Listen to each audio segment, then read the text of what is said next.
como uma solução então dessas caixas semiautomáticas ou automatizadas, em que o problema, a desvantagem dela era os pequenos trancos durante a mudança de marcha. Foi desenvolvida uma caixa semiautomática também, que pode ser automatizada como uma caixa automática, que é chamada de Dual Clutch Transmission, DCT, que é uma caixa de transmissão com duas embreagens. Então, o primeiro veículo lançado com esse tipo de estrutura foi o Golf, em 2013, na Alemanha. Essa caixa aqui ele tem uma estrutura em que essa caixa aqui da ilustração ele é automático. Então ele tem aqui uma estrutura de onde ficaria a caixa seca aqui, né? A parte da caixa seca aqui. Ele ficaria com a embreagem, todo um sistema de acionamento eletrônico aqui, eletromagnético. Depois a caixa de transmissão desse lado. Se vocês repararem, a embreagem nesse caso é uma embreagem úmida. Qual é a diferença aqui? Nesse sistema aqui existem duas embreagens. Uma dessas embreagens está ligada ao eixo interno, então é um eixo sólido ligado internamente aqui no eixo piloto, e uma outra caixa que ao segundo disco de embreagem que está ligado a um outro eixo vazado. Então ele no centro dele tem um furo, ele passa por cima do primeiro e aí acopla aquele eixo lá, o segundo eixo de entrada.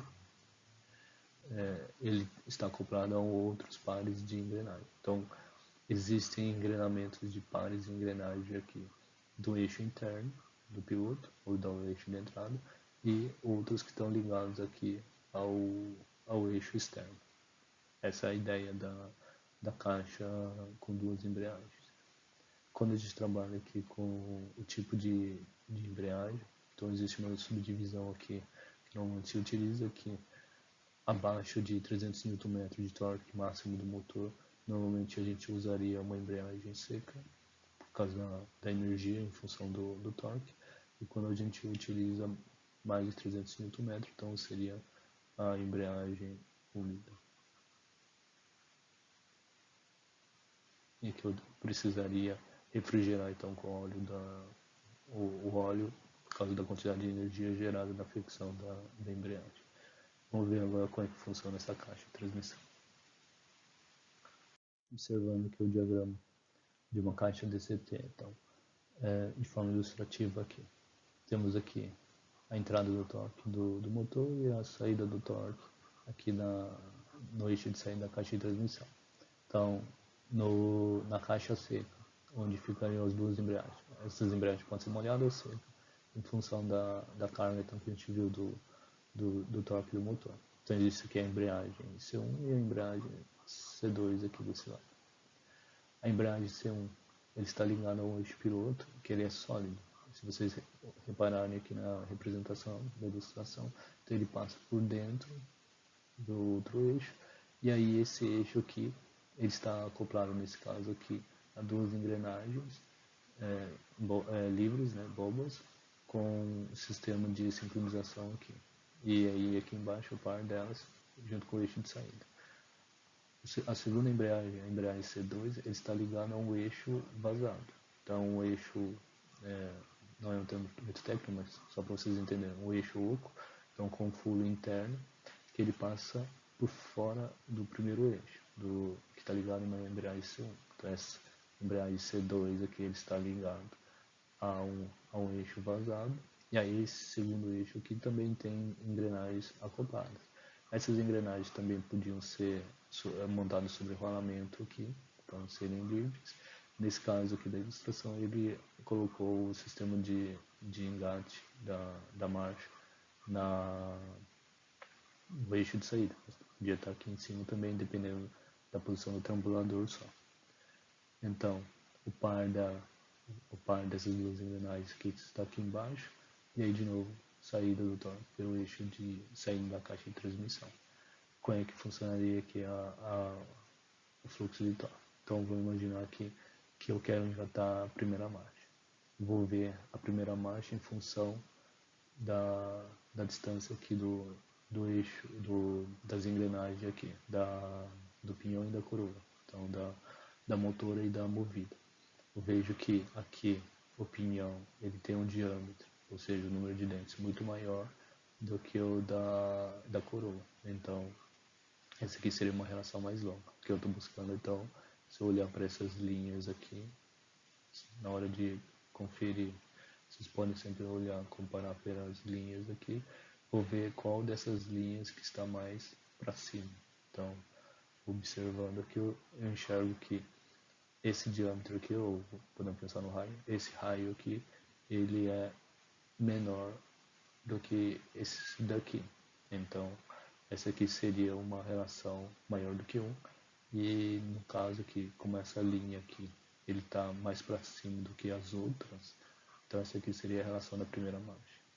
Ou seja, o fluxo de torque aqui, então a gente colocaria esse aqui como sendo a primeira marcha, nessa ilustração aqui. Então, imagine que eu vou acoplar aqui a embreagem C1. Então, o fluxo de torque vem do motor. Do motor, ele vai entrar para a embreagem C1, fica disponível aqui no eixo piloto interno. Se esse torque aqui, então, ele fica disponível dentro do eixo interno e ele vai ficar livre para poder ser utilizado por essas duas engrenagens aqui. Então, o acoplamento da embreagem C1, ele não consegue interferir, da forma como vocês estão olhando aqui, nessa primeira marcha.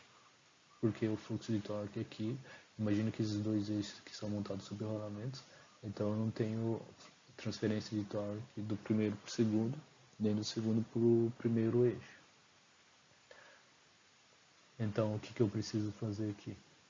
Ao invés de engatar, então, o primeiro da embreagem, vou mudar de cor aqui, vou engatar a segunda embreagem. Então, eu quero a primeira marcha, pego esse fluxo de torque aqui e faço com que ele entre dessa carcaça aqui da embreagem. Então, essa ilustração aqui seria a carcaça lá do platô da embreagem. Então, eu tenho dois discos, duas placas de pressão que eu preciso para fazer a compressão aqui, pressionar o disco, fazer a fricção. E aí eu tenho aqui o fluxo de torque entrando, são complementos C2, entrando no eixo externo. Aí ele fica disponível aqui, tanto para a primeira engrenagem quanto para a segunda engrenagem. O que vai acontecer aqui? O sistema aqui, ou o motorista, se for uma caixa semiautomática, o motorista ele vai engatar aqui, ou o sistema automatizado, ele vai engatar o sistema de engate aqui pela luva na primeira engrenagem, no primeiro par aqui na primeira marcha, e aí o fluxo de torque fica disponível para cá. E aí sai aqui o torque aqui na saída da caixa de transmissão. Ele funcionaria desse jeito. Se eu olhar aqui, então essa aqui é essa que a gente olhou que é a primeira marcha. Se eu olhar para a segunda, ela vai ser essa aqui. Então, qual é a distância, qual é a linha aqui que está mais para baixo depois dessa aqui? Essa aqui. Então, essa seria a segunda marcha. Que seria a segunda marcha. Terceira marcha seria essa aqui. Porque depois dessa linha aqui, quem está mais para baixo é essa aqui. A outra está bem mais para baixo dessa aqui. Dessa que seria a terceira. E aí, quarta marcha, tem uma caixa de 4 marchas aqui. Quarta marcha seria a outra aqui. Agora o veículo está se movimentando. Então ele saiu em primeira, partiu. Eu quero fazer agora o acoplamento dela, mudar a marcha para a segunda marcha. O que eu preciso fazer? Como a gente viu aqui, o fluxo de torque que alimenta a segunda marcha aqui, ele vem do eixo interno. Então eu vou engatar aqui o sistema. Enquanto ele está na primeira marcha ainda, vou engatar esse sistema aqui na segunda marcha. Como não tem fluxo de torque, porque essa embreagem C1 aqui, ele ainda está aberto, nesse momento aqui, essa embreagem aqui, ele está aberto, não tem fluxo de torque para ele. Então, eu posso engatar aqui, que esse eixo aqui está girando livre. E a hora que eu engatar aqui, na verdade, como esse eixo aqui, esse par da engrenagem que está solidário ao eixo de saída, ele vai ficar sempre girando em função da velocidade do veículo. Quando eu engatar aqui, vou fazer com que esse eixo piloto aqui, ele gire proporcional a essa rotação aqui, em função da relação de transmissão que a gente viu antes. Então esse eixo aqui, ele fica girando numa velocidade angular proporcional da velocidade do veículo, ou das rodas. Só que como essa embreagem está aberta, então essa embreagem na realidade vai ficar girando nessa rotação proporcional lá da roda.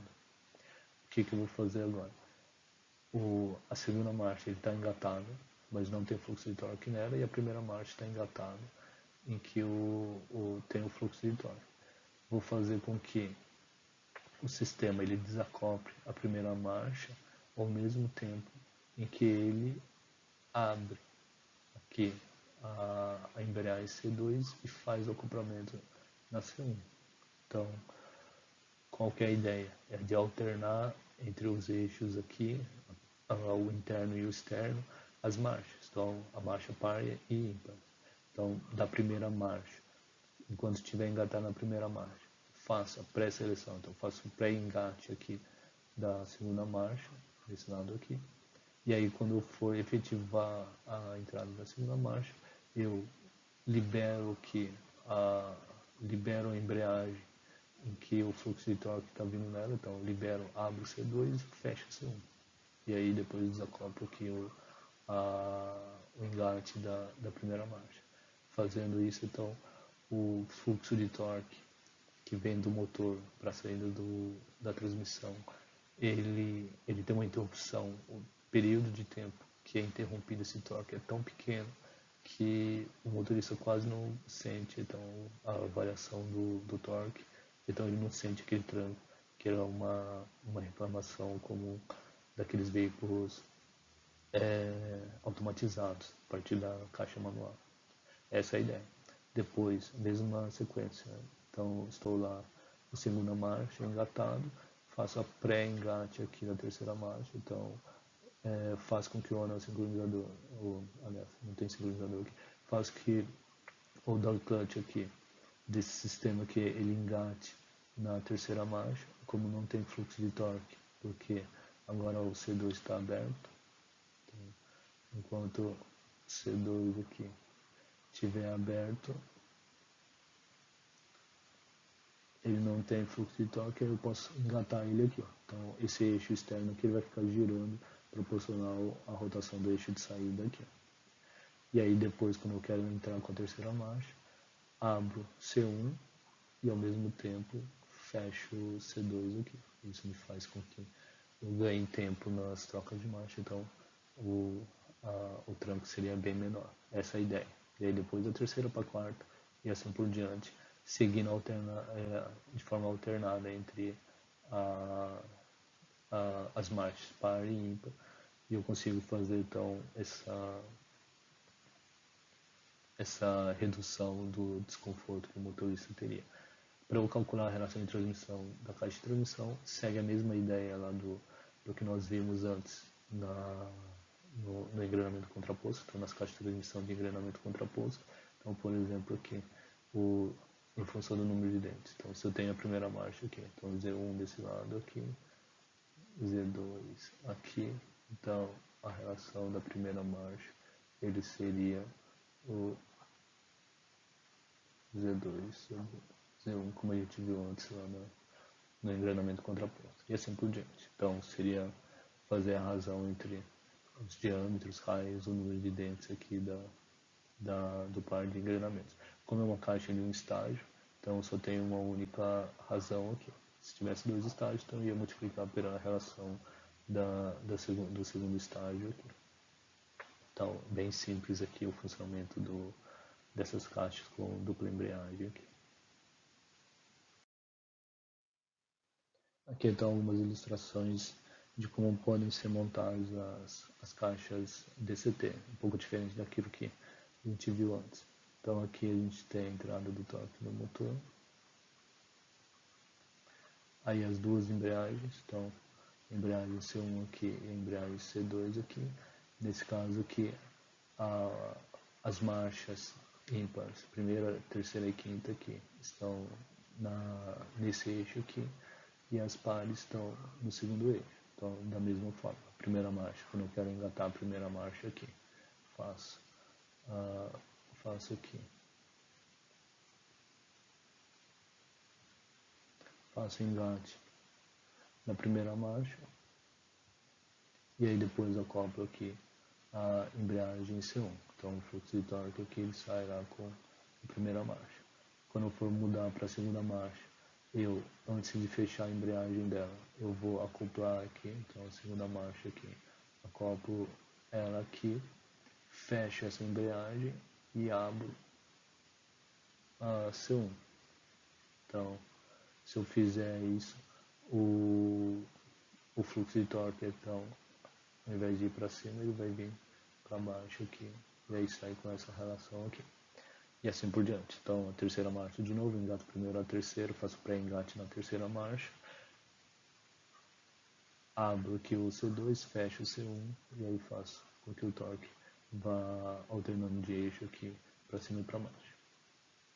Uma outra forma construtiva aqui, ele está usando múltiplos discos aqui, então é uma embreagem molhada ou úmida, os dois termos aqui, que ele tem aqui, então, a situação aqui, ele tem a embreagem C1 e C2, então eu tenho um eixo piloto aqui, que é o eixo vazado, um eixo de entrada aqui, piloto também, que é interno aqui, e aí lá no eixo secundário, que é essa caixa aqui de 2 estágios, então lá no eixo secundário ele colocou também um outro eixo, que é um secundário aqui sólido e um eixo secundário aqui, que é vazado. Então a mesma coisa aqui, só uma caixa com até 7 marchas aqui. Engato lá a primeira marcha, eu engato aqui a primeira marcha, e depois alterno aqui da primeira para a segunda usando essas embreagens aqui, então C1 e C2. Então isso seria uma outra forma de eu montar essa estrutura aqui. Esse CG aqui são constant gear, então equivalente a par constante, que é aquela relação de par de engrenamento em que nenhuma dessas engrenagens aqui era livre, ou seja, nenhuma delas está apoiada sobre rolamento. O que normalmente acontece nesse tipo de caixa, como eu não preciso frear as inércias que vem do sistema, porque ele está girando livre, então o que eu posso fazer é, não preciso utilizar aqui os anéis sincronizadores e uso só double clutch em cima deles. Então, no caso aqui, quando o sistema não tem fluxo de torque e a interrupção ele pode fazer que aquele eixo fique parado, então eu vou usar o sistema de double clutch ao invés de usar sincronizadores nessas posições aqui. Então, essa é a diferença em relação às caixas manuais, que eu não vou precisar então colocar um anel sincronizador aqui.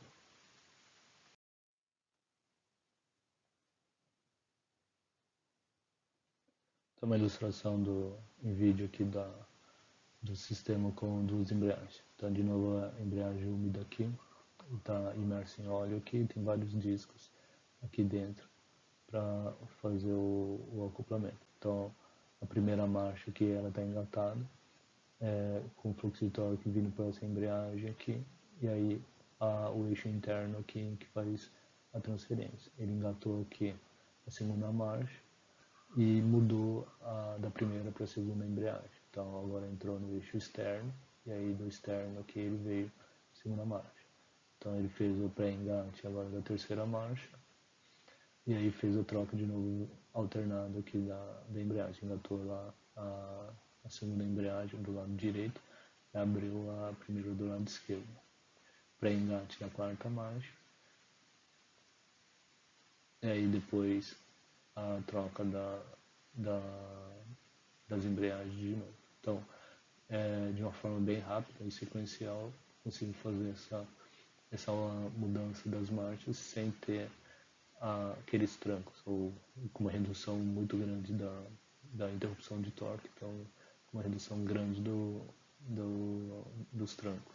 Aqui na imagem vocês estão vendo que esse é o tipo de uma caixa que poderia ter sido semi-automática, mas foi transformada em automática. Então ele lá na alavanca de câmbio está indicado só D de drive, em que o motorista ele só vai pisando no acelerador, aumentando a velocidade, e o próprio sistema vai trocando as marchas de forma automatizada. Então assim funcionaria uma caixa DCT. Para reduzir as marchas é a mesma coisa. Faço a pré-seleção da marcha par ou ímpar, quero que estiver para baixo, e aí depois abro aquela embreagem que está acoplada e fecho a outra embreagem. Então, seria basicamente dessa forma que essas caixas trabalham ali.